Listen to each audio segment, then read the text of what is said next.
Hello, everyone, and welcome.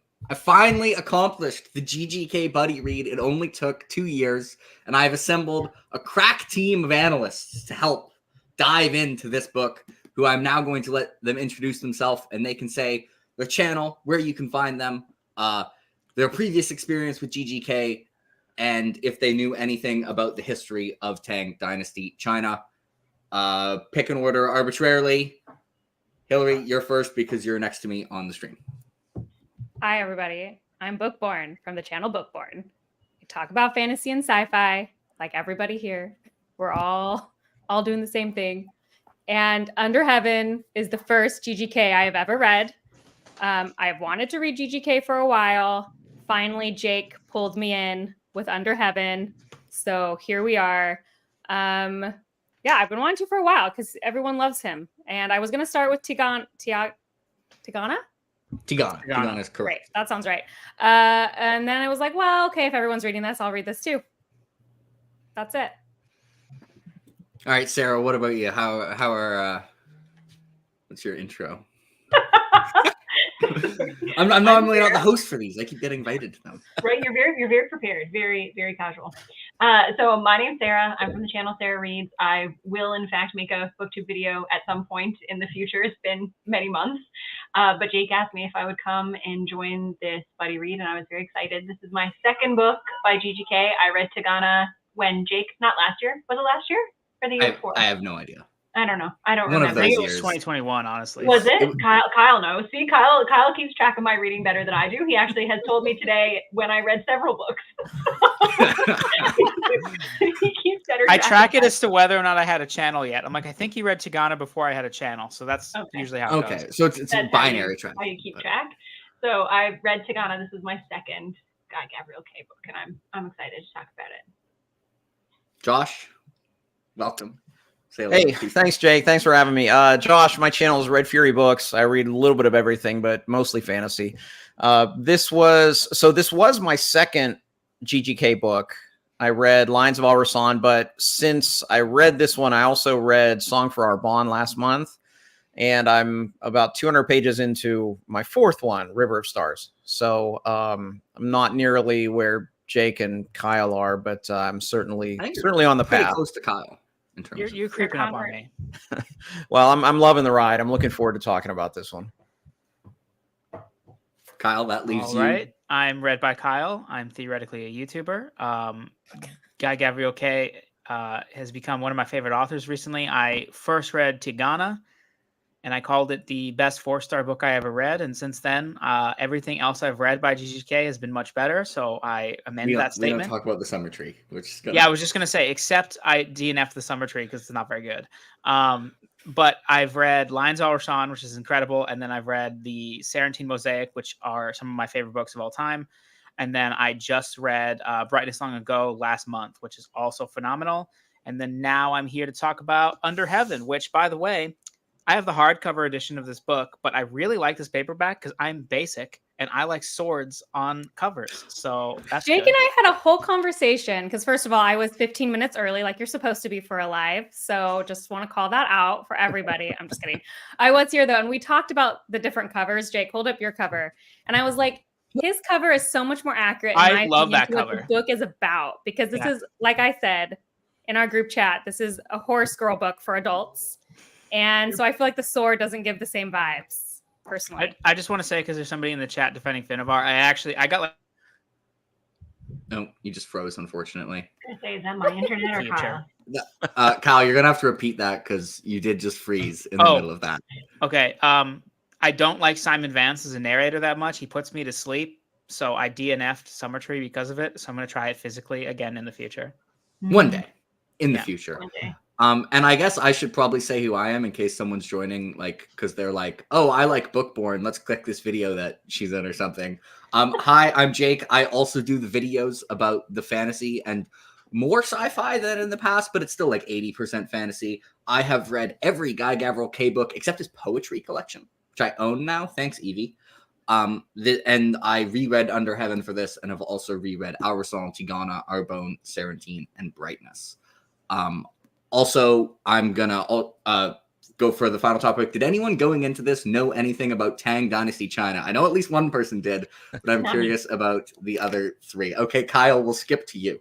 Okay. I didn't know as much. So like my Chinese history is really early and then a little bit later. So Tang Dynasty is actually nice because it's the area it's the section that I'm least familiar with. But I knew about like I'm blanking on his name. On the guy who rebels, I knew that his rebellion was going to happen. Like I knew the big broad strokes of this time period, but I didn't know a lot of the intricate details of what was going on in the politics. So it was kind of nice to learn about it. And then when I finished the book, that was when I just started Googling. So now I know a lot more. But cool. All right. And now for what did everyone think about the book? I guess we can go in reverse order and start with Kyle this time. Yeah, the book is fantastic. Guy Gavriel Kay is probably my favorite prose writer. Robin Hobb is also up there, but I really, really like Guy Gavriel Kay's prose, and he has a style where I don't even necessarily care about the event that's happening, but the way he's writing it just gets right to my soul. And I think the way he writes just speaks to me very, very well. Obviously the Chinese background, I just really liked, unlike Bookborn, who was preoccupied with the horses. I understand that these horses are like the bee's knees. So I was just like, oh shit, so many heavenly horses. What's up, guys? So I was just all into how important these horses were. I do think that it's my least favorite Guy Gavriel Kay ending that I've read, but I just feel like he does everything so well most of the time that I'm just like, yeah, it's good, but I just like his other endings better. So I still gave it like a 10 out of 10. Also, this is Mac, everyone. He reads all the Guy Gavriel Kay books and knows, and will comment really detailed things about the history and lore references. Just accept everything he says is true, and you'll usually do pretty well. Yes. So yeah, it starts kind of accurate. It starts kind of interestingly, like the gift of the heavenly horses. To be clear, I understood why that was a big deal. Yeah.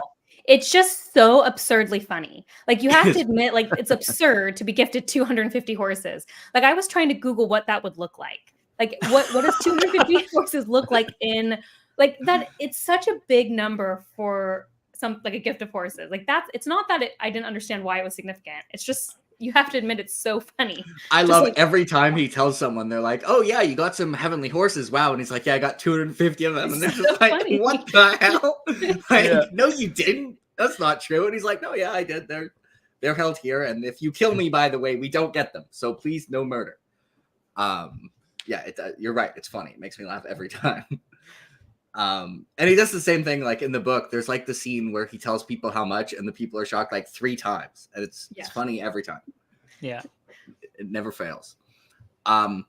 So this is the part where we open the floor to. Is there any parts of the book that anyone would like to start with? This is full spoilers. I don't think we heard. Did we want to have everyone say their rating? Oh yes, yeah. I skipped everyone else.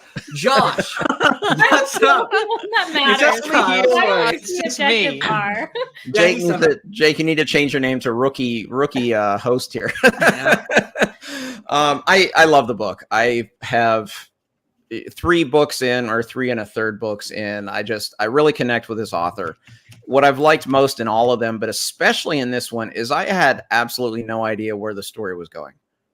I honestly had no idea what was going on. I don't read back flaps or anything anymore, so I don't know if there are even any spoilers on that or anything, but I love just his style of storytelling is so unique to me that it's just fun to be along for the ride and take you where he will. And, to mention Hobb, I mean, I think Hobb and Kay are probably the best prose writers in fantasy.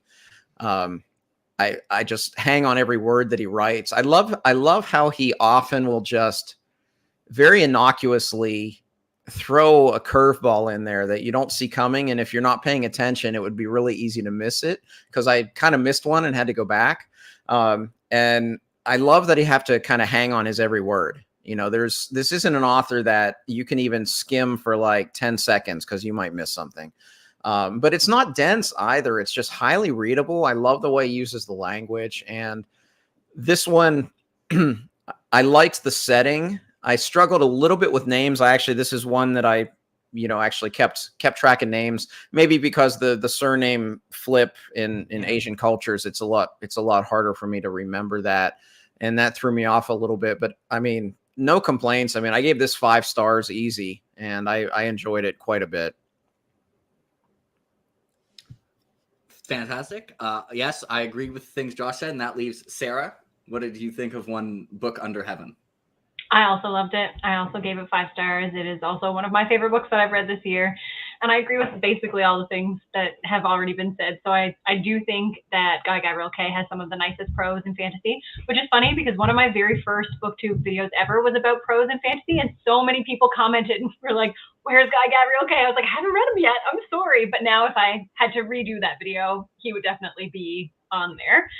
And I agree. It is a very... There's a slow build. I think that he gives you just enough of the setting and the characters and the story to make you want to keep reading, but it's not that kind of like breakneck pace. It lets you absorb it slowly, and you kind of need to do that. You need to be able to sit with it and read through at a more leisurely pace. At least I think so. Usually I read pretty quickly, but with his books, I find myself slowing down a little bit, wanting to savor all the words, every part. And that works really well for his style. And they all seem to be very well researched. Like I said, I don't know much about this time period. And I have also only read Tagana, but I know that he's inspired by the history of lots of different places. And what I really like are the cultural details that he works into his story. So it worked really well in Tagana, which was a fictional place. And then he also put some of those cultural details in his works that are set in the real world. Although it's based on China, isn't it? Yeah. Like it's not technically It's China. not really. So yeah, he has like his near Europe setting as well, and his near Asia, where it's slightly different. He has an essay on his website on why he does this. It's a really like unreasonably good essay. I'm gonna pause you real quick. I saw Guy Gabriel Kay talk at a book signing earlier this year, and that was the very first thing he said after like he did a reading from his newest book. And then he's like, if anybody has this question about why it's not actually history, go read this essay I did. I talked about it at length, and I just think it's funny that he just like, you could just tell that's what everybody's first question is for years. So finally he's just like, I'm gonna write an essay and it's gonna answer every possible caveat of this. Because yeah, like it's a question that gets asked a lot, especially because a lot of the time like the changes are really like hilariously small compared to reality, and it's like, why not just call it the Tang Dynasty? And there's a few reasons behind that. The very shortened version, but read the essay. He's much better at words than I am. Is one, just from a like narrative sense, he wants to be able to change things. He doesn't want to have to worry about like having to follow history exactly. And also then if someone is reading it and knows the history, they can be surprised. 2, he doesn't actually know what happens, and it just feels weird to for him to write fictional thoughts into real people and actions. And those are kind of the main 2 reasons. But we're getting very excited here. And maybe we need to be like tempered a little bit with some reasonable criticisms from someone who still liked it. So introducing Bookborn, aka the Hacksaw. Oh, no. Yeah, I actually didn't realize everyone gave it a full 5 stars until like right before this live. I like thought we had some 4.5s in there, so it is a little disturbing for me. Hi Laura, by the way. Technically speaking, if you round on Goodreads, it would be a 4.5 rounded up to 5 to me, because I think I'm a decimal person. I get like 9.4. So if that makes you feel better. Well, it makes me feel like slightly better, but I did give this a 4 stars. So that is a good rating for me personally. I enjoyed this book quite a bit for a lot of the reasons everyone said. Prose, the way it was written, the way the story developed, just very different than a lot of what I've read before. So I really liked it. We'll definitely be reading GGK, more of him. But I did have some issues. Primarily, like, I didn't love the switch of perspective at the end of this book when it kind of went more high level. It lost me for a bit there. It got me back at the end, but that was like a tough 70 pages for me personally. And then just a few like little character issues that like weren't a big deal. Like I still really liked the book and I would recommend it, but were like stopped me from giving it 5 stars. And don't worry, like your criticisms are totally reasonable. Don't worry. No, this is not like everyone else being like, this is crazy. Like, yeah, they're this isn't a Patrick review of Guy Gabriel Kay. Like it's still reasonable. Yeah. Love you, Patrick, if you somehow watch this, which you won't. That would be quite funny. But so now we've remembered with no prompting to get everyone's opinion of the book. and we can once again open the floor to if there's any specific things people want to talk about, whether we want to start with things we liked, things that we didn't like. I'm opening the floor to anyone who wants to No bring one else something up. had things they didn't like though, so we should probably start with. Well, I things can we like. I can come up with something I didn't like about almost every book if I have to. Yeah, so can I. I will say, just like as we're starting, like fantasy maps historically, I do not look at, and unless I need to for some reason, like in the middle of the book, and I am arrogant because I know the layout of ancient China. So I was like, I'm good to go, guys. And I spent like 2/3 of this book thinking, so like there's obviously 4 different like sides of China, and then one's an ocean, so you're not going to get that. But so there's different types of tribes around China, and I spent like the whole book getting them switched up because I just assumed they were in the northwest, which is the Qiang people. And so like all of the like barbarian people, like the tribe, the nomads, that's what I was looking for, that they were interacting with, I thought were a certain type of people, and I thought they were acting not how I would expect them to act. And I realized it's actually like where Tibet would be. So it's like south. And I was just like, wow, Kyle, I should have looked. I should have looked at the map. So that's what you get for being arrogant, guys.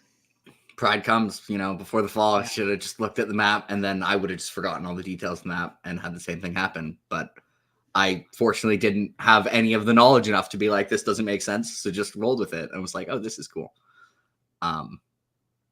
Okay, so Josh, you look like you were about to say something before I ran. No, I was going to say it's interesting with the map because I did find myself usually with fantasy books, I look at the map like once and that's kind of it. I don't like flipping back and forth when I'm reading, but I do flip back and forth with both of these books because I just started River of Stars and I was doing the same thing, flipping back and forth quite a bit just to see where everything was. And I don't know if maybe it is because I know that it's based off of, Earth's past. And I'm trying to say, okay, well, this is the representation of the Mongols, or these are the representation of whoever else. So I don't know why, but it's interesting you brought up the map because as soon as you said that, I said, yeah, I looked at this map a lot more, which maybe is the opposite of what you did, but it's just interesting that I did that because I don't always look at the map very often at all. Yeah. So the main people that he deals with, like the princess that gives him the heavenly horses, they're from a tribe that like is basically now in like Tibet and like borders China. So they're not Proto-Mongolians, which is what I was thinking they were. And I'm pretty sure the person who like his sister Li Mei gets married off. I think she gets married off to the Proto-Mongolians.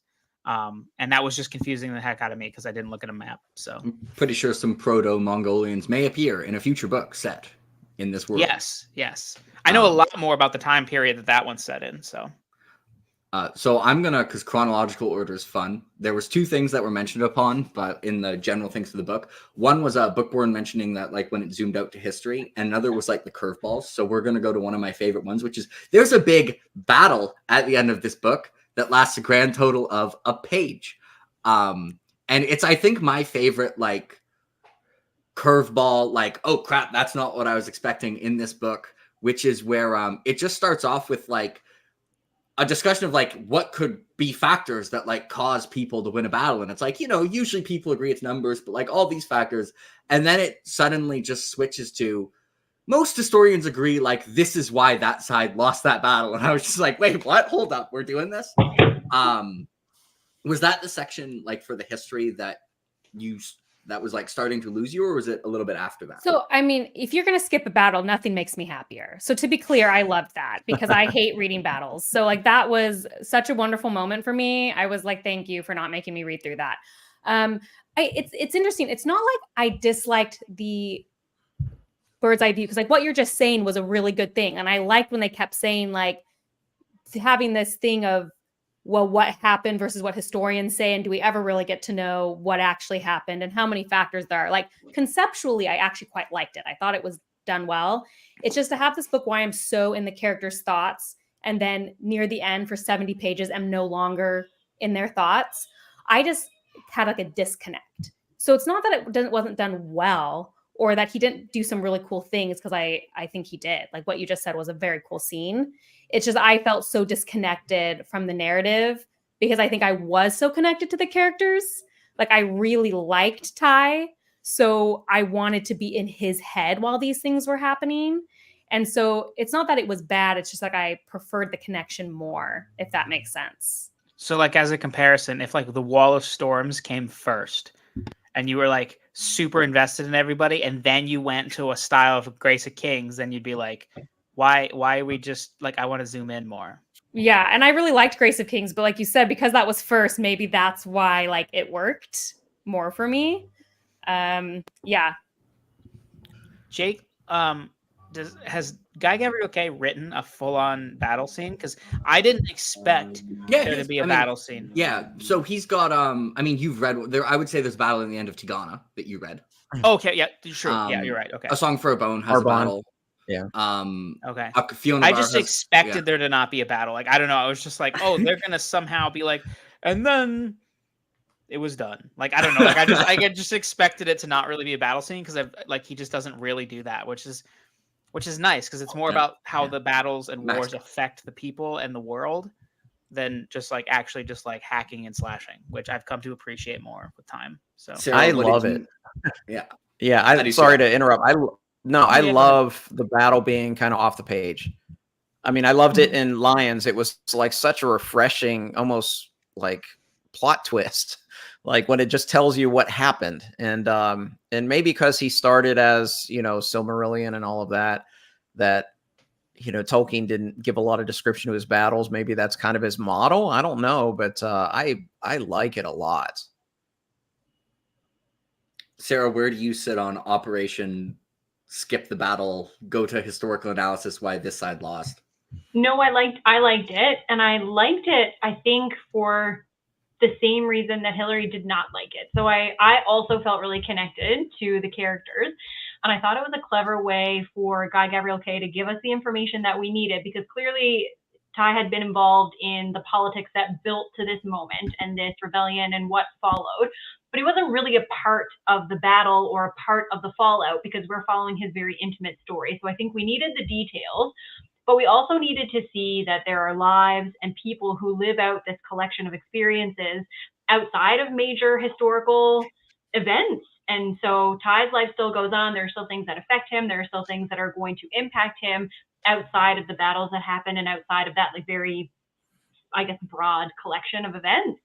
So I think it worked well. I think it kind of highlighted how much we did want to follow his story and how much we did care about him and what was going to happen next for him without having to put us through. Because when I got to the point where this happens, I was like, okay, well, this duology must follow the same characters because there's not enough time for us to get, because for most other fantasy authors, this would be where you head into that giant battle arc and all these things are going to happen. And I was like, okay, well, this is great. I really love these characters. And clearly we're going to follow them for 2 books. And then it did zoom all the way out. So I was surprised, but not unhappy surprised. I was good with it. Also, by the way, River of Stars takes place like 400 years later. Right. And then I read, once I was finished this one, I read that, I was like, definitely not. But I had figured by the time we got Ty's just really old in River of Stars, he ate his vitamins. While we're talking about the end, one thing that he did at the end, it was just like one line, but I just really, really liked it, is how like he formed this friendship with Byerton. I don't remember what's the guy's name? Oh, he graced us with a key character list for this book. So every time, for those who are newer to Guy Gavriel, every time Guy Gavriel writes a book, he flips a coin, and if it's heads, he gives you a list of key characters, and if it's tails, he doesn't. You're on your own to figure it out. And there's no correlation between. Jake, is that true? Is that really true? Well, it's not. No. I don't think it's true that he flips a coin, but it is true that some of his books. You said it with such a straight face that I was like, oh no. So it is true that some of his books don't have a key characters list, and like there seems to be no correlation with how many characters there are and whether there's a key character list. So like his books with the most characters is the Sarantine Mosaic, which does not have a key characters list. You're on your own. You'll manage.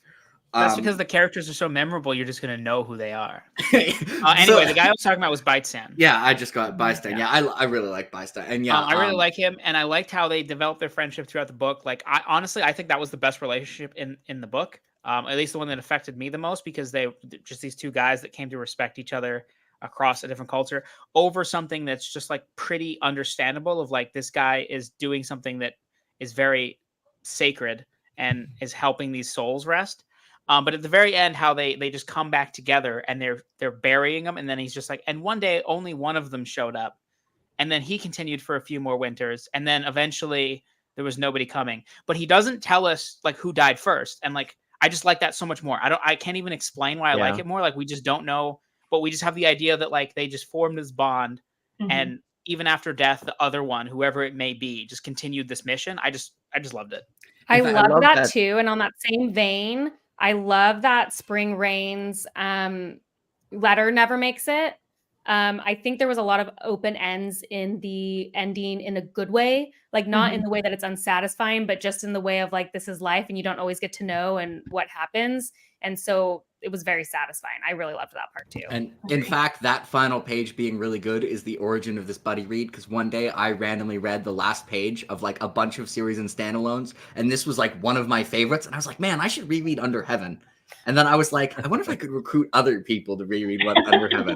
So that final page being specifically fantastic in that way is the reason we are all here. So I good love job. how he does that. Just, he kind of gives you a nebulous feeling in certain aspects at the end of his books. I mean, Arbonne's the same way. I mean, there's certain aspects where you can guess and you can think, well, maybe this is what he means, but he doesn't lay it out for you. And I don't know. I just love it. He'll always throw something in there. Like, they'll just be like, actually, there's one on reread. I still am not sure. It's mentioned for the battle that there are like 3 men watching the battle talking with each other. And I'm not sure who they are. And I feel like I should know. Oh, I feel like I had an idea about that in the book, but then I kept expecting it to tell me, and then I just kind of forgot about it. So I don't remember now, but I remember thinking about that too. Did anyone else go like, oh, you figure out who those people are? Mac, you know bloody everything. Who were those 3 people? This is your moment. No pressure. Yeah. Right. Yeah, no pressure, but we're all relying on you. If we're talking about other things we really liked, since we skipped right to the ending, I actually thought chapter 1 was excellent. Always good for a chapter, like just the whole setup. Like, you don't know much. This guy has to be grieving for 2 years and decided to go bury a bunch of bones from both sides of a war. Like, just such I mean, that premise immediately took me in. Like, just such an interesting premise. I just really liked the setup quite a bit. Yeah, chapter 1 is excellent. It's funny because it might be my favorite beginning to any Guy Gavriel Kay book that I've read. But then like my week is ending. So it's like he just started real strong in this one. But yeah, I loved the beginning. I think I it's just my remember favorite reading the chapter. first chapter being like, okay, horses and ghosts. That's what I have taken from this.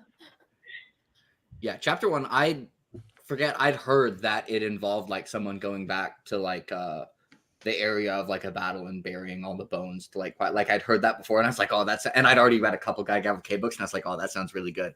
It also might be my favorite Guy Gavriel Kay chapter 1, except for Lord of Emperors, because Lord of Emperors is cheating. Yeah, that doesn't count. Yeah. I don't know if I'd say it's my favorite beginning, because I'd consider the beginning like the first 3 or 4 chapters, but it's probably my favorite.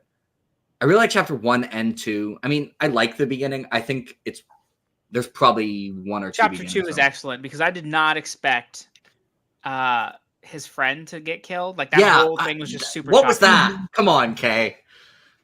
Actually, so one of my favorite things, but the thing I think this book might do best is like the random throwaway characters who like you only know for a total of like 10 pages. There's like 5 of them in this book. One of them is like the horse keeper whose name I don't remember, but I was so upset when they're like, oh, we just killed a random dude. I'm like, it's gonna be the horse dude. Because that was a thing. Yes. We got like a random perspective from him like early in the book, and I just forgotten like his name entirely until my man. Ty like randomly just learns his name, and I had at that point forgotten we had gotten a perspective from that random character. So I'm like, wait, that name sounds familiar. Why does he sound familiar? And then he gets killed, like, not that long later. I was like, no, that was I remember now. And I was like, oh man, very effective. That was the angriest this whole book made me for sure. Yeah, you get his perspective as Ty is like walking up and he sees the heavenly horse and he's like, oh, that's a really nice horse. And then he keeps leaving him in his care. And he's like, I should really learn that guy's name. But also, then the steward ends up redeeming himself a little bit as well. So yes, the steward was also really good. That he got another chance. I was also going to mention because he mentioned the friendship with I can't remember with Beastan. Did anyone else at one point he offers like Roshan and names are hard.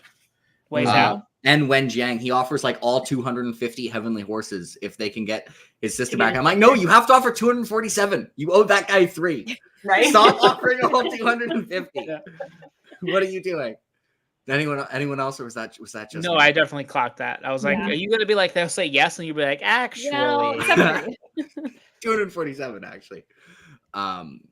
Or was he gonna just give him all 250 and betray my boy Bistan? That would just be uncalled I don't think for. Ty's that way. I think he would have honored it because he did honor it at the end. He even sent horses to the guard captain at that dancing outpost. horses He did. for Gian.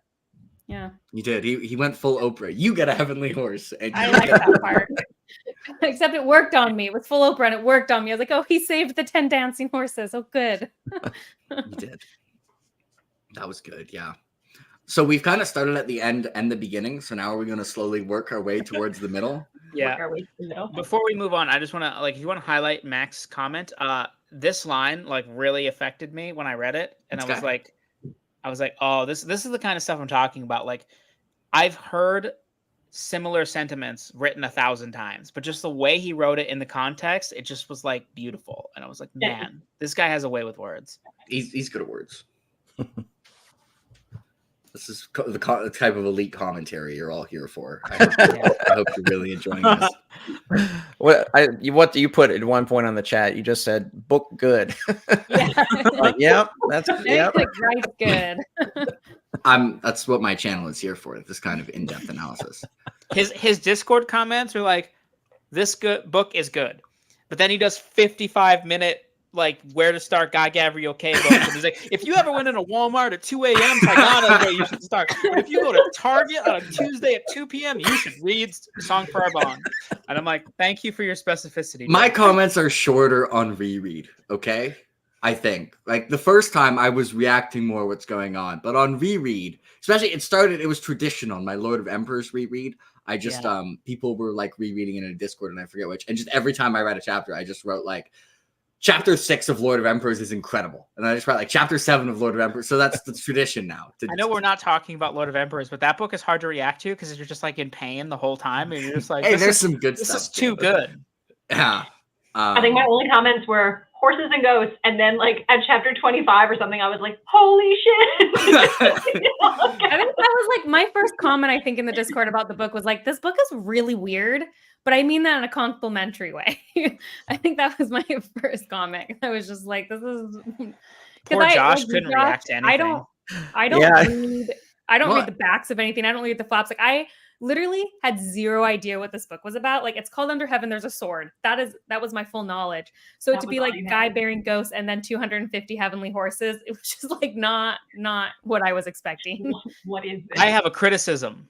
I realize. Good job. I don't like I don't mind the name Under Heaven for the book, and I understand why. But he just he was just did you guys get that this is the name of the book? He was almost like the Leo pointing meme all the time. He was just one sky under heaven, one dog under heaven, one horse under heaven. Like that. And I this was is a spoiler discussion under heaven, so I feel personally slandered. You're insulting my I don't know. I just felt I just like his other the title of Lord of Emperors. When you understand why it's called Lord of Emperors, you're like, let's go. Sailing to Sarantium. When you understand why it's called Sailing to Sarantium, you're like, Brightness long ago. When you understand, you're like, ah. But Under Heaven, it's all right, man. I get it. I think I like the Under Heaven title more than Sailing to Sarantium. I like the Under Heaven title. I don't agree with you, but that's The fine. thing about it didn't feel like a name drop though when he did it. It was teaching me that it is an expression that they commonly use. So yes. I think it's almost like if it had been less, it would have annoyed me more. But because everyone was using it so frequently, it was oh, this book is called Under Heaven because that is what all these characters are. It's also a very saying. ancient China saying thing. I don't know, it all of the phrases themselves. I was like, yeah, this seems like it very was culturally appropriate. But it just, I don't know. I just think he used it one or two times. River of Stars is probably going to title drop even more, so get used to it. I say we were really on board for Bookborn's criticisms because they were legitimate, but we don't like yours. Yeah, I know, sorry, but I'm just saying, I can come up with things I don't like about anything. It's a skill. See, But I when still gave this book 10 out of 10. I am not a hacksaw. See, when I think when Josh posted that this was coming up, Rogue commented that I'm ready for Kyle's bad takes. And in my head, I was like, "No, Kyle's coming in with the good takes." But he was clairvoyant. Let's bring up That's not a bad this take. man. I actually get it. I get This it. man, the future of the world. He can see it. Anyway, Kyle, I don't actually think that's a bad take because I feel like that usually annoys me in books as well, quite a bit. So I can see why it annoys you. I will say I listened to part of this book, and I don't know for sure this is why this is my criticism. It could just be my genuine, heartfelt criticism, but I do know that Simon Vance had a meal every time. He was just like, he'd be like, and then the blah, blah, blah, and one horse under heaven. And I was like, all right, Simon, can we take a break? Can you go to smoke a cigarette and come back? I liked his narration. I liked it. I did too. That's why I kept listening to it, is I actually did really like it for this story. I didn't like it for Tigana or for Finnevar, but I do clarify. Like that would have annoyed me a lot more. Maybe my experience was different because I was reading it with my eyes. I still could have thought it was I just feel like he's usually so like good with his thematic stuff that it just was like a little more on the nose. What is it? I don't remember if I listened to that part or not because I went back and forth with. You definitely did. He said it every chapter. And the book. He did say under heaven a lot. Hence why, like, when I was making this, I was like, it's a spoiler discussion under heaven, not a spoiler discussion of under heaven. I liked that. See, that was a positive reference. Good job, Jake. In fact, when I think of this book, I think of people saying things are this thing under heaven. So you're not wrong, but I like it. Should we talk about the lady assassins? Sure. Are they all lady assassins? No. Canlan Warriors. No. Canlan Warriors, they're guys. People like there's the two guys. The head guy was a guy. So yeah. And like two that's guys who I thought. The three old men were the Camlin guys. Oh. Thank you. Because they were talking about it even like I can't remember exactly what they said, but the way they were talking and then like where the battle was taking place, and then at the end you find out one of them is what's her face's dad. Yeah. It's just like I think that's who they were supposed to be. Okay, that makes sense. And also there was the other one where it didn't say who it was, but I figured out who it was, is they mentioned someone like Mary's the new emperor, and it's Shentai's sister. Remember, she was like, I'm going back to court. That's clearly supposed to be Shentai. Yeah, that one was obvious. Then the three old eyes, I was like, who are these? Okay, Canlanworth. That makes sense. See, Kyle, I knew I invited you here for a reason. This is why you get hired onto these. Mac is too smart for me. I'm just sitting here trying to be like, what?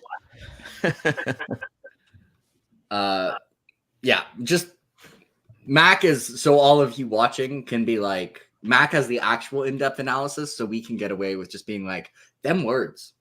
Them words pretty good.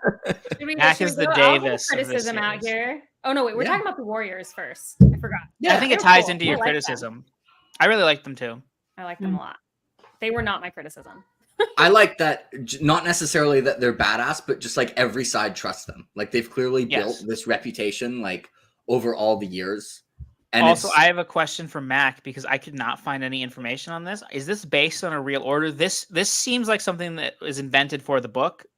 I could not find any reference to this, but like it seems like such a big portion of the book that it doesn't seem like GGK would just make it up. So I'm curious. Yeah, I knew nothing about the history period, but just assumed it was based on a real like thing. But Mac is the person to ask for this for sure.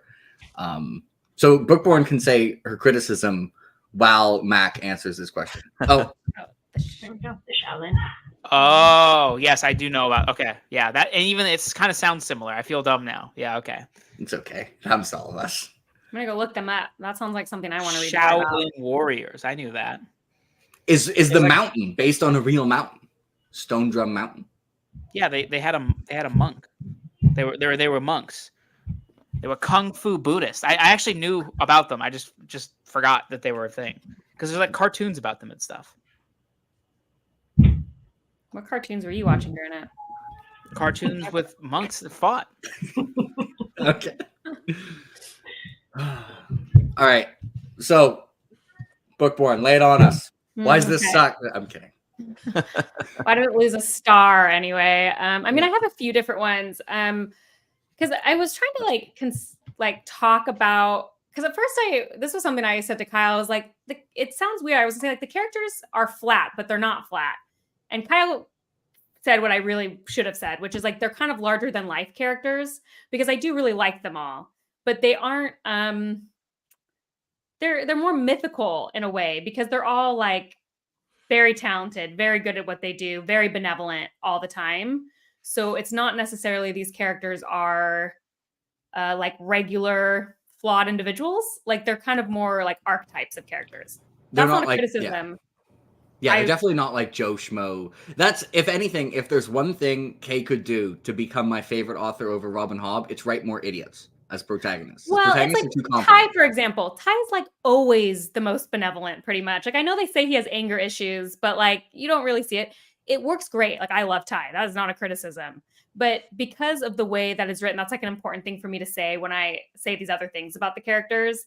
The one thing is, like, as a side note, Ty is way too horny this entire book for me, because at first I was like, there's too much sex in this book, but there's not, because there really isn't. Like the sex is very tame. It's not a lot, but he just looks at every woman as if he needs to make a comment about betting her. And it's just like a lot. That was a lot for me personally. That always is something that bothers me in a book. Like just always, it's just always going to bother me, especially because it just didn't feel like his character necessarily. Like Jake, you had brought up before we went on live, like at first it made sense because he's been alone for 2 years. So when it was happening in the beginning, I didn't even clock it, but it was like by the end of the book, yeah. It's like, couldn't we just like take a step back? Similarly, I just felt like all the female characters, like first, I really love how he slowly weaves in how the women have this power behind the scenes. I thought that was really, really well done. You know, at least for me, I was like annoyed knowing it was like, okay, let me start over. It's annoying when you read a book and you're like, yeah, women have no power. I wasn't blaming Kay about that. This was a time period where that was true, but it is sometimes annoying and frustrating to read that. And then he slowly introduces like the inner world of these women in such a great way. So I really loved that. So this isn't like a criticism necessarily. Like I think he wrote bad female characters. I don't at all. But I did feel like they were all very similar and viewed their roles very similarly. And I just feel like that is a misconception of history, that like all women were fine with their place and all women would have been fine and happy to be the concubine. And like, since they all kind of had that similar viewpoint, I felt like Kay could have explored maybe some like more resentment in one of them, or just a little bit more, because I did actually quite like them so much. Like that's the thing. I liked the characters so much. I wish there had been just like a little more there to differentiate how those female characters felt. So I think like those are some of the things that kept it from being, you know, like a 5-star read for me. As a follow-up to that, I was listening to the audiobook once and I thought I was in a Lee May perspective, and I was actually in a Song Rain perspective. And I didn't know until like she referenced someone she was talking to. And I was like, oh, this was actually not. So I actually do agree that like the women felt very samey in this book, even though like, I individually did like them all. Oh, that reminds me that you brought up Song, though. I will say, you know, there's like that joke going around about YA fiction, and it's always like, she was the most petitest of petite girls, but she could fight everybody. At the end of the book, Guy Gavriel Kay has Ty say that Song is small and petite like 500 times. And it felt purposeful in the beginning because it's notable when he first meets her that she is a warrior and small. So like, yes, you would comment on that. And so like in the beginning of the book, it made a ton of sense to me that people would be surprised by her smallness. But by the end of the book, there's just a couple chapters where I'm like, Ty, like you're marrying this woman. Can we not like constantly have to talk about it? It just like there was a reel and it just kind of cracked me up. So what you're saying is that every time Zach walks into a room, he doesn't say, hello, small person that I married. He's like, wow, you're so petite. You're so tiny. I'm just like so blown away every time. Gosh, you're still 5'2". Oh my goodness. Maybe it would be more surprising if you were capable of murdering everyone in the room with a toothpick. Yeah, but he's known that for a long time. When he married her, all of a sudden it's like, I know, I'm kidding. You know? But I think you should learn to murder everyone in the room with a toothpick just to test. That it. will be more impressive. Yeah. It's funny. I mean, it's funny that you brought that up because I didn't notice it as much in this book, but like I notice it. I just finished a Dresden book, so I notice it like every time with Harry Dresden. He has that anytime a woman walks in the room. I didn't pick up on it as much in this book. It's against our contract for you to bring Dresden up in any video that I'm in, so we're gonna have to read the contract, John. Actually, there's a subclause of that contract that says it's allowed if it's hosted on my channel. You didn't read the fine print. There's an asterisk next to that clause. Sorry, not to interrupt Josh. It's very different. But it's just interesting because maybe because I just read that and it's so blatant in those books that I don't know. I didn't pick up on it quite as much. Dresden, a cartoon of like Pepe Le Pew. Whenever he sees, he's like, "Oh, go!" It's like, could you just chill, bro? Right. And in Dresden, they're just like the role that they fill in a Dresden book is different, I think, than the women in this book, because Ty is coming in and he's seeing, so Song ends up being one of the first women he sees post, 2 years of solitude. So we have that. But then we have, is it Wenjian? Is that her last name? Yeah. Wenjian, who is supposed to be like the most beautiful woman that anyone has ever seen. And so that is part of what got her to this place of power and what has allowed her to have this reach. And then you also have the woman that he was previously in love with and has had sexual intercourse with. So they all, to me, and this is maybe because usually that does bother me too, Hillary. And I'm like, this is very annoying. And it didn't annoy me in this book. And I'm trying to think of why that might be.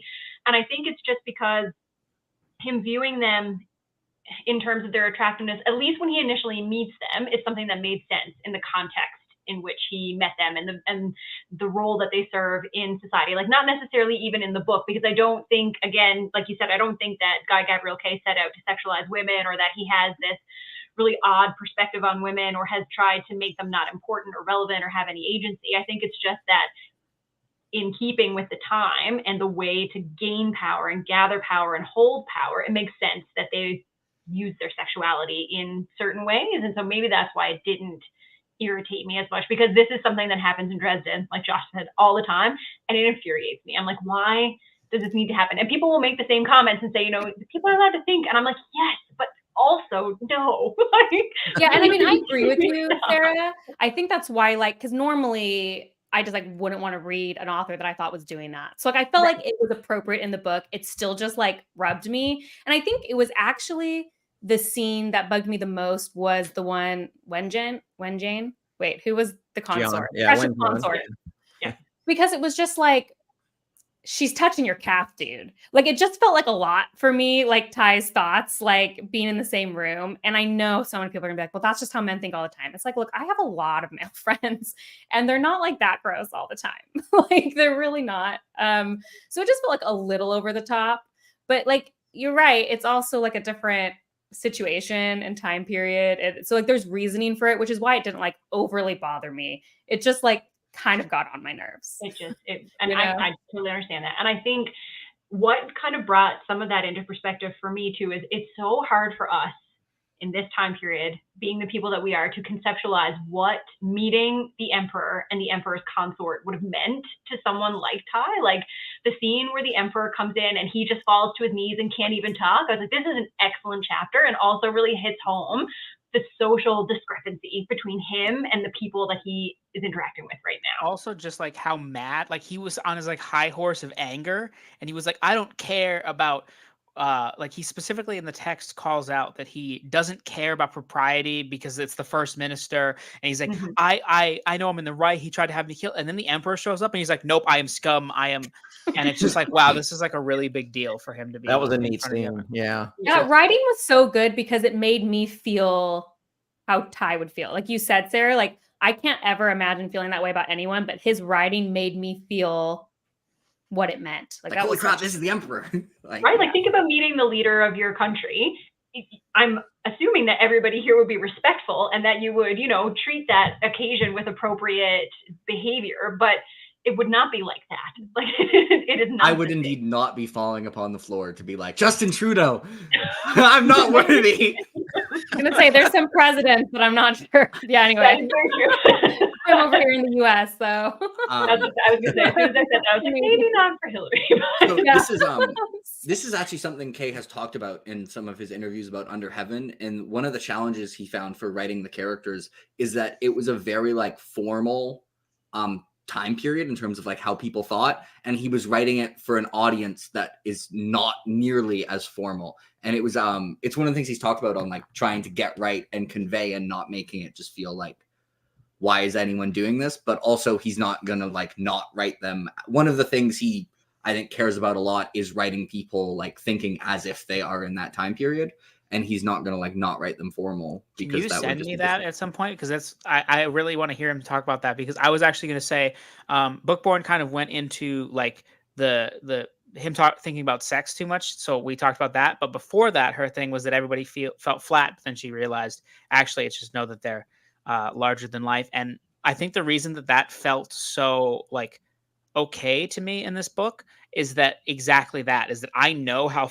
like I've just been steeped in like ancient Chinese history like most of my life, so like I know how presenting yourself in the court and the ritualistic ways that people have to talk, and like how literally just if you say something to somebody that's above you and you say it in a way that's like still technically the exact same meaning, but you phrase it slightly differently, you can just be told to kill yourself. And I'm like, it's just so foreign to the way we interact now is. And so I understood like everybody acting very like in certain ways to make sure that they can't be caught out at any point. It's just like how the world worked. And I think Kay did that really, really well, which would be very hard to do, I'm sure. I don't know exactly what interview it was from, but if I find it, I'll send it to you. Okay, sounds good. And I think that links to what Hillary said about the female characters too, because I can definitely agree that we don't get enough of their internal conflict. But I also think that given that level of formality and the fact that they're not really our point of view characters, at least for me, I just kind of imposed my own internal conflict on them. Like I believe that you have struggled with this, or I can believe based on the things that Guy Gabriel Kay has told us that this is something that you don't like about your life, but we didn't get it in the book. So and that's why I think that it's a totally valid criticism, but it's why it didn't bother me as much.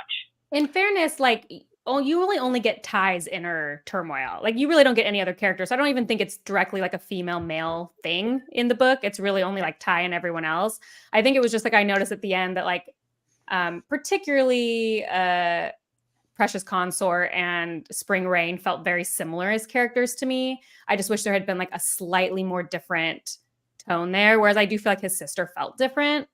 She kind of had her own thing. So I think that's more where I kind of wished it was something more. But I mean, I do agree. I don't really think because they're larger in life, other than Ty, you don't really get anybody's kind of. I mean, his sister got more POVs than anybody else for the female characters. But yeah, even so, not a whole lot of page time. And I think also her situation, what she was going through was so different than everybody else. It was hard to inform the rest of the story. How did you guys feel about that storyline though? Because I really liked it.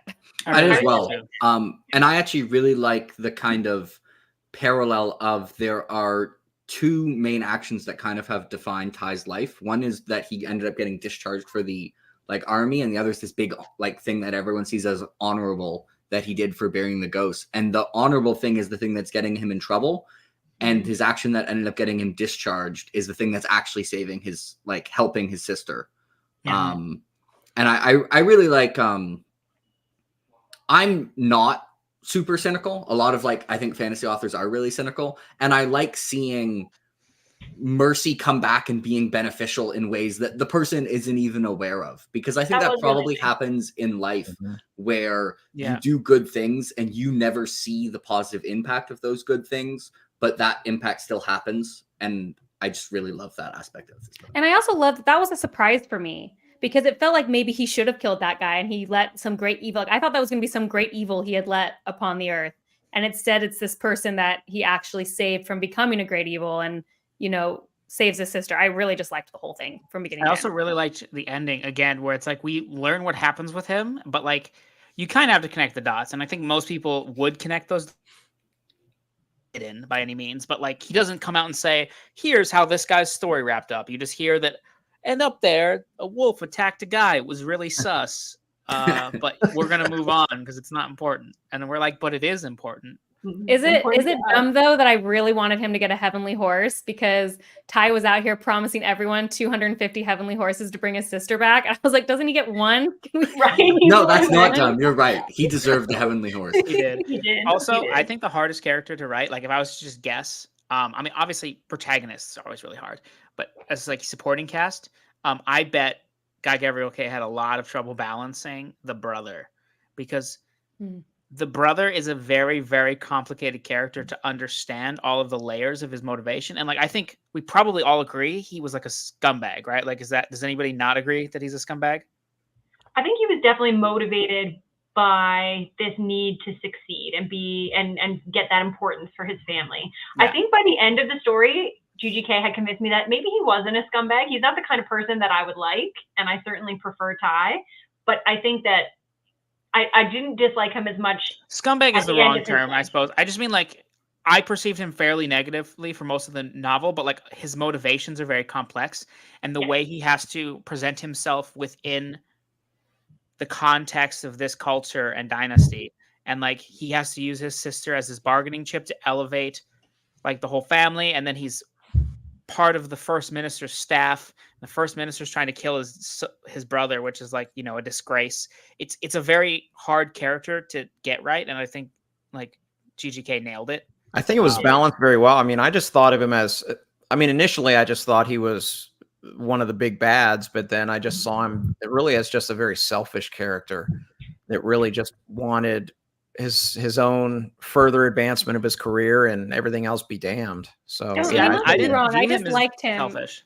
for Sorry, most go of ahead, the book. Bookborn. I just liked him for most of the book, so this is going to be coming defensive of him. But I just felt like the great scene where Shen, what's his sister? I don't know. The whole thing. The names are hard. His sister's are Lee hard. May. Lee May, yeah. Lee May, thank you. Lee May tells how her two brothers treated her after she fell in the performance.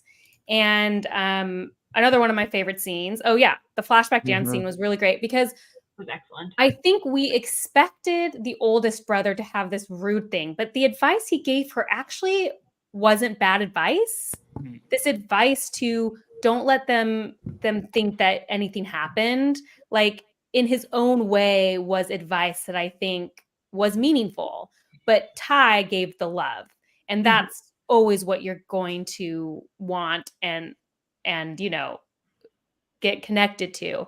But it helped me understand his brother as a character that like I obviously disliked, who I thought was very selfish, but it helped me understand his viewpoint. Like, if we're going to say that about the women at this time, like in that time period, he was doing probably what a lot of people would agree is the best for his family and the best for their legacy and the best to help them survive and move up in this world. So I And feel everyone like said that to Ty. When he complained, they were like, "What are you complaining about?" Literally, all of us would do this. yeah, and so like it's hard for me to be so judgmental about him, especially because we know he didn't know they were sending assassins after his brother.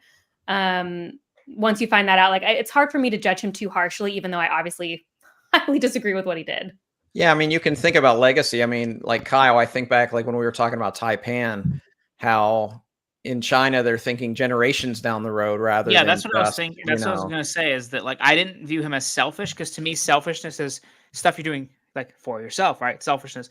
I think he's so concerned with the legacy of the family that it results in like, you know, Ty and Lee May getting shafted kind of for the good of the family, which is a very Tywin Lannister way of looking at things. But, you know, Well, and it's very interesting because he's doing all this work for the legacy of the family, but kind of what Ty did maybe was a better thing for their legacy, which is also a very like interesting dynamic that he has to deal with. And I think is something that the character was kind of starting to deal with at the end of the novel. I like where he's like, and this was he said like having like Lee May married was a masterstroke, and Shai's like whatever, and he's like, and I forget that like Kwan Nor, that was a masterstroke as well. Ty's like, that's not why I did it, but yeah, I love that he acknowledges like, wow, like that was he's being like that was good, yeah, not like and Ty's like accidentally good. Yeah.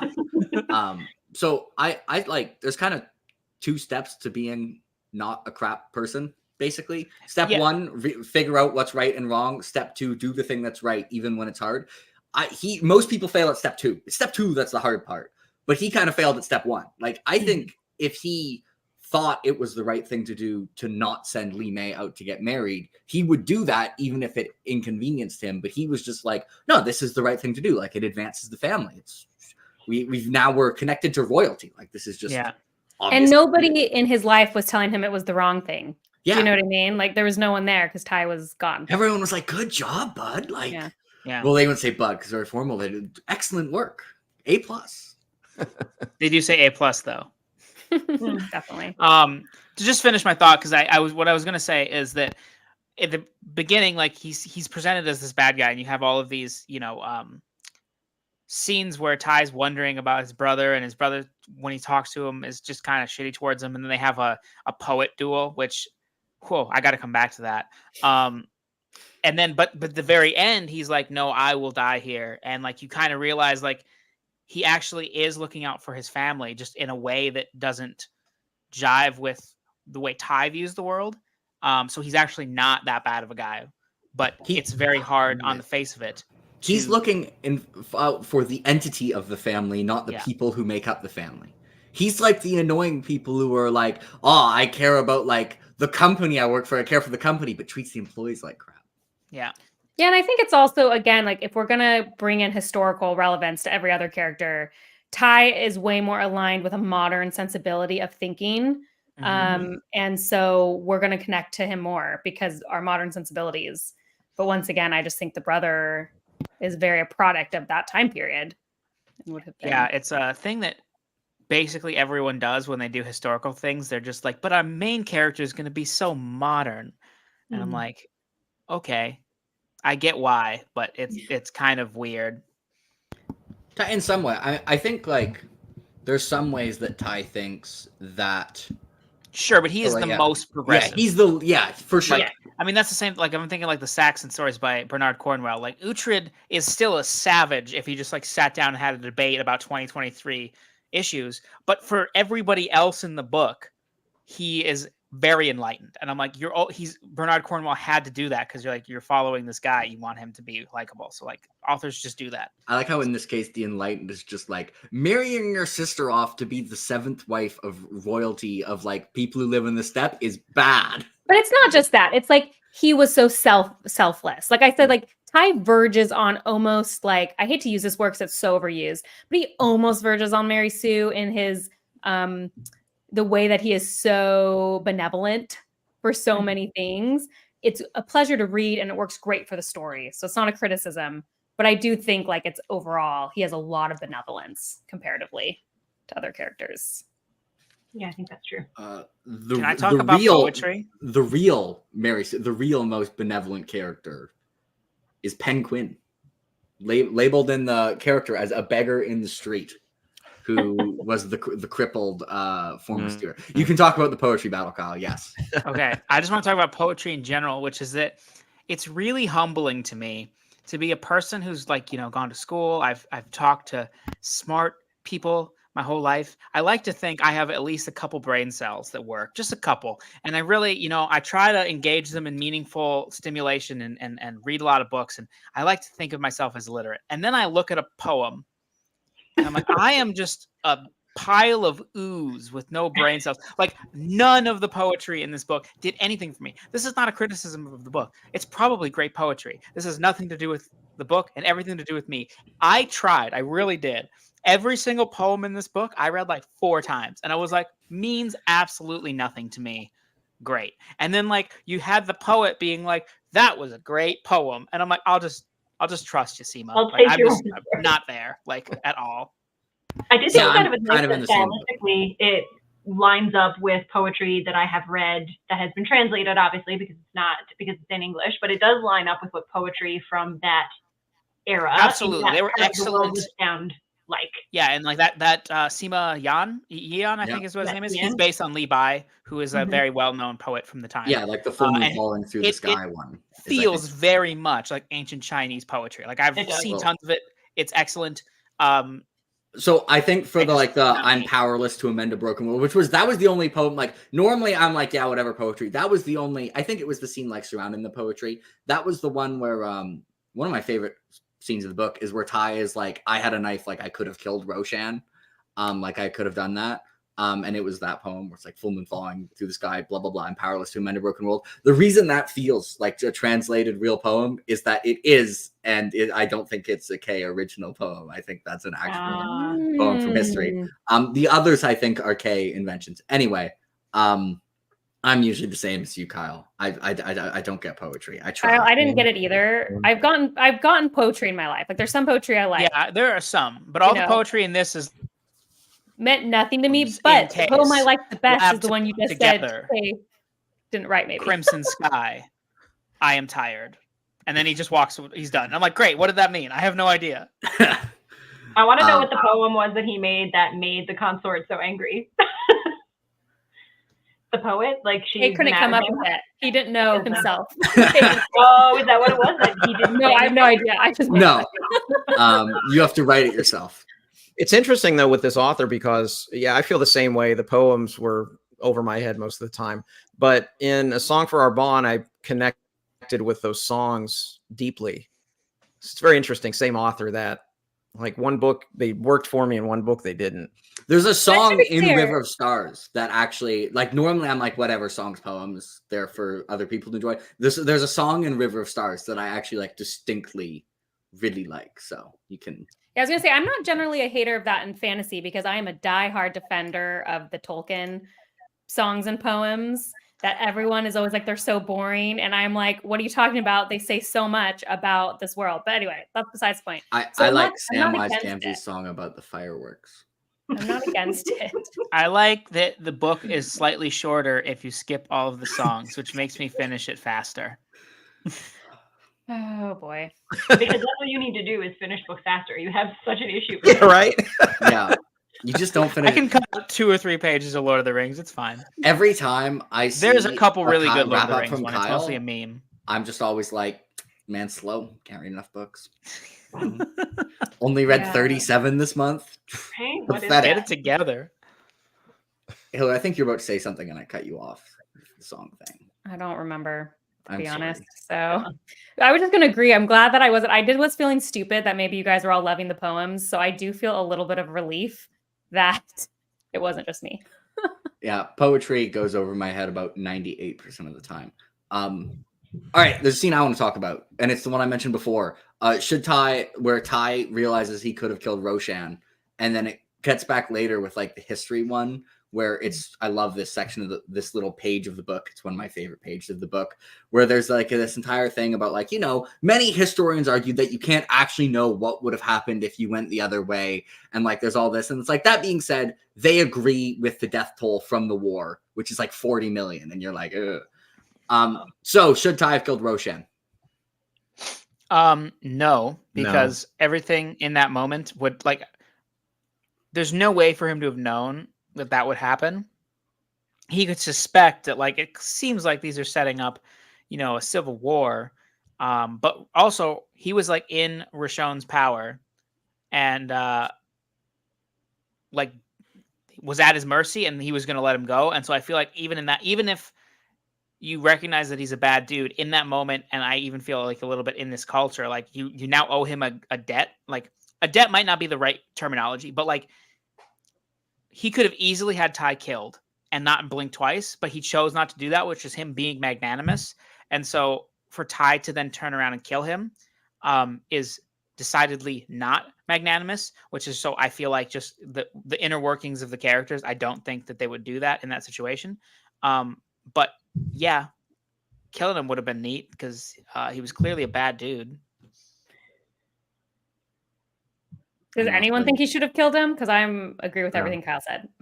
Yeah, I kind of agree with what Kyle said. I just love how they introduced.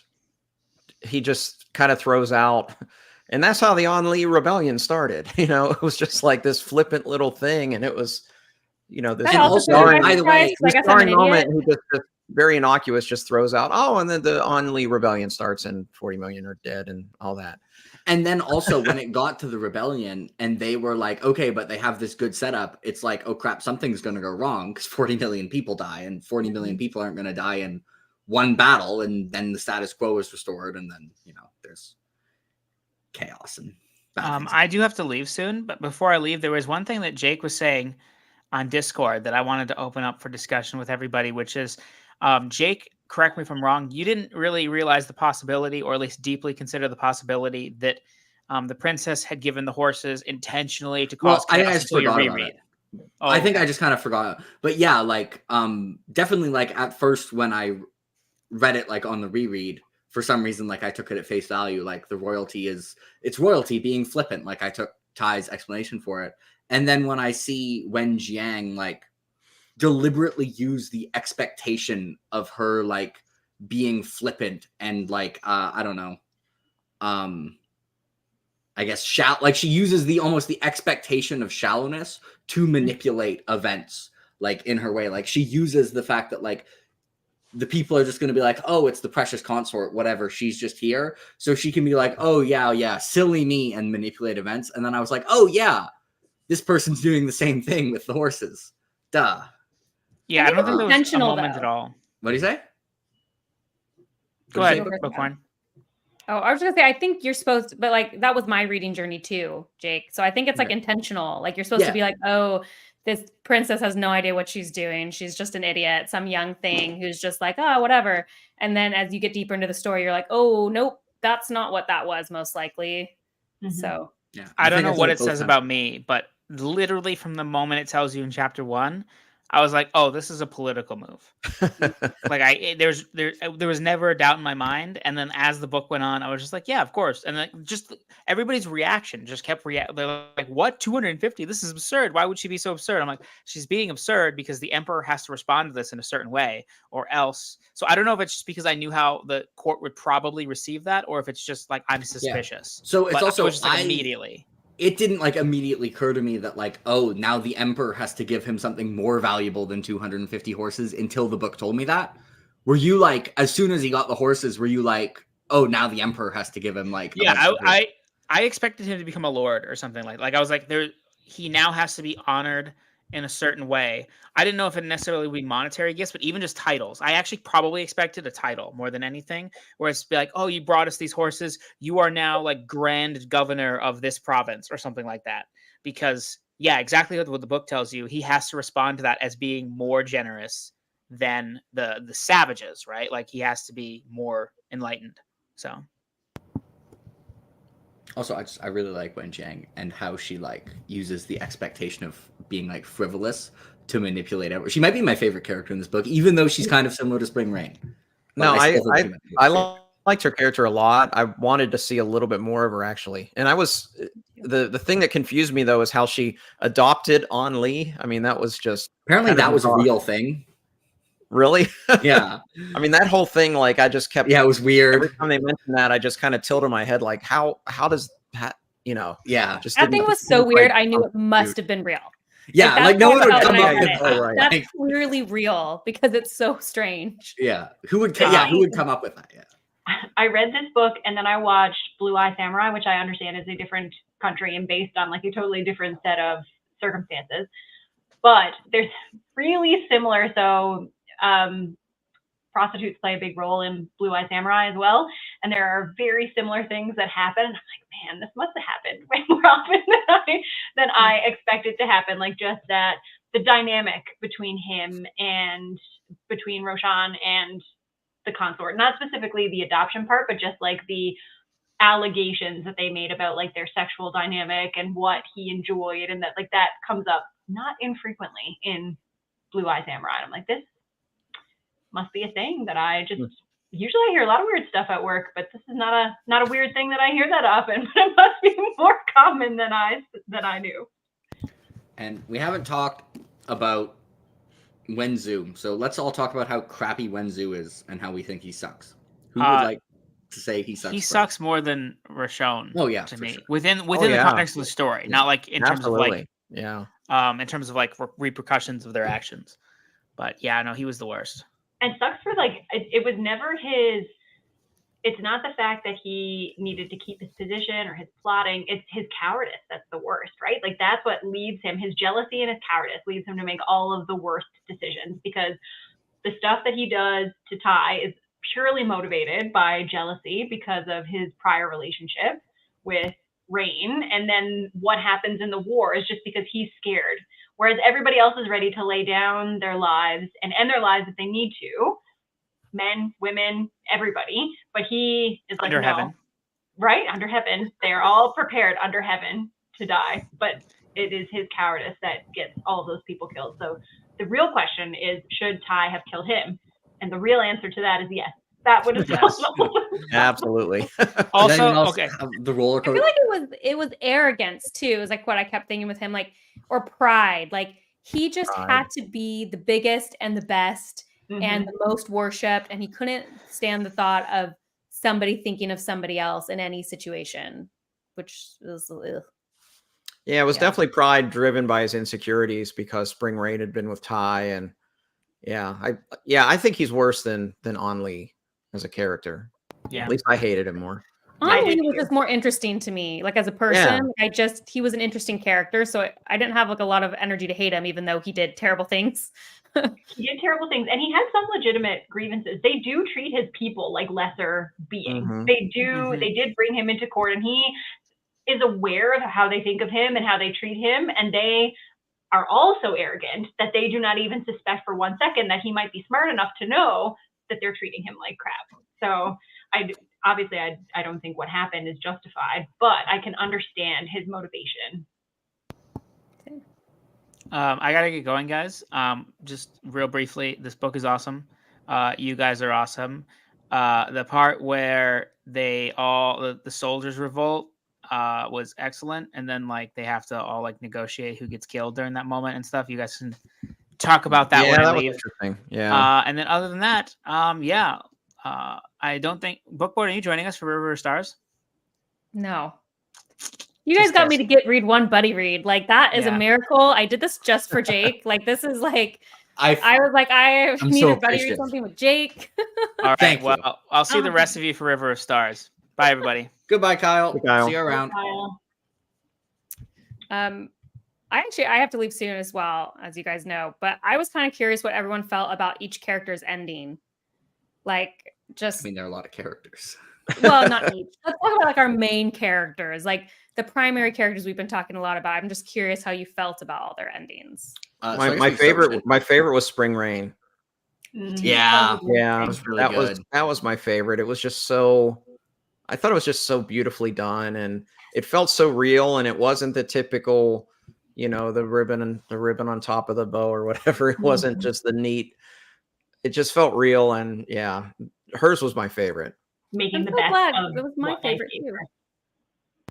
I also really, when she went to leave to go home and like everyone is waiting for her, that's just like, I feel like that's Yeah. like a trope, but it's just great. It's great every time. Yeah. And it It's was for a wonderful. reason. Yeah. You like to feel good. Yeah, it's just it was a good time. But yeah, I was surprised. I liked because I was really worried they were going to have another like meeting. I love that they just like never crossed paths again. They both saved each other's lives. They were important for that moment. Then they both went and lived different lives. And her letter doesn't even make it back. And it's sad, but I just really liked it. And the guy who goes with the letter even gets through the most dangerous part of the journey. Mhm. I don't know. I think elements like that for me is what raises GGK to kind of the literary level, where a lot of other fantasy authors would kind of just do the neat, happy ending. And I don't know, most works of literary fiction that I've read, there's always that twinge of bittersweet at the end. And I feel that with his works just so keenly. I also really like that. I liked all the endings for all the female characters. Actually, I think I felt like they all had agency over the choices that they made, and they were able to make decisions for themselves. And whether or not they're decisions that I would have made or felt that they were the best decisions for them, they all got to make them. And even when Jan, at the end of her life, when she makes the choice to say, somebody else come and kill me, like, this is the way that I want to go. I'm going to go quietly, and I'm going to go. I know that this is the time that it needs to happen, but can someone help me? And I like that too. I was really sad about it. That whole chapter was really sad. But I like the ending. I was like, they killed Wenzu. Let's go. These guys are awesome. Jerks. Yeah, no, didn't happen. And I liked Ty's sister's ending too. And it made after I read her ending, it made the dance scene, so much better for me, because you had Ty's affection and his care, which helped her gain the strength to get back. But then it also demonstrated what you said, Hillary, and that the advice that her other brother gave her was also really important, that she needed that. And that's what helped her move forward and make the choices that she made and get what she wanted. And I just thought it was interesting. It was a good contrast, because her brother is so done with politics that he's ready to risk upsetting the new emperor to stay at home and stay out of things, whereas she is ready to dive right back into the thick of it. And you see that in her personality. She would perform very well in that role. It was a little hard for me because I was like, oh, I just didn't want her to have to be in that role, but I knew it's what she wanted and she would be good at it. And so, yeah, I liked it. One of the first things she does in her first scenes is is speak to the people around her and like begin to take agency even as she's being taken over to this place. And then obviously things go in a very different direction. And it's kind of, she prepared herself for that way of thinking. And she's, I think, better at that way of thinking than Ty is. Ty can't think like that. And it's funny, like if you look at like Goodreads reviews, one of the most common complaints of like this book is that Ty just like gets the horses, goes to court, and then like goes back home. And it doesn't become emperor. Because it's fantasy story. Why didn't Ty become emperor? But I feel like we're all on board for that. It's like, no, that's not who he is. Also, what I would want to do: go home and go to sleep. Ty never wanted the horses. He didn't ever like having them. Like, he was ready to get rid of that. He wanted some of the horses. He was like, this horse is nice. He just didn't want to be all like important and have to. He wanted a horse for each of his family members. Like, I can relate. Yeah. He wanted a horse to go horseback riding. He didn't want a horse to be rich. Yeah. But I mean, it's not in his character to have wanted that. I mean, the genesis of the tale is him in his grieving, going off solitude and doing what's right by burying all these soldiers of this battle. So, and he wouldn't have been good at it, frankly. That too. Yeah. So yeah, I mean, I really like the ending of this. I think Kay's pretty damn good at endings generally. Maybe it's easier to wrap up standalones than it is like massive series, but they tend to be pretty bittersweet. Like that's the man. Like I've said, like he is really good at moments that are both like inspirational and tragic at the same time. Like it's both in the same scene, and I think this also demonstrates that. Yeah. What other main characters are there? I have to go now too, because I'm like with Kyle. All right. Well, we might just who had to go, wrap things up. It's been a good hour and a half. Does anyone have any final notes that they would like the people to know about Under Heaven by Guy Gavriel Kay? I mean, we just need to go back to your review, which was book good. Book good. Book good. Okay. Yeah. Even approved by the Hacksaw. So you know it's good. Yeah. Thanks for joining us, chat. Mac, you know a lot more about this than I do. He's the man. I've appreciated all your comments. Have a good day, everyone. And please go subscribe to these other three people, as well as, I guess, Kyle, because, I mean, some of them, Hillary and Josh will actually upload videos regularly, so you should definitely subscribe to them. And then Sarah and Kyle, there's no reason not to, because it's not like they're going to fill your feed anyways. So, subscribe to all of them. They're wonderful, and that's why I've assembled them to this discussion. Yes. Have a good day, everyone. I'm going to click the button that says end stream.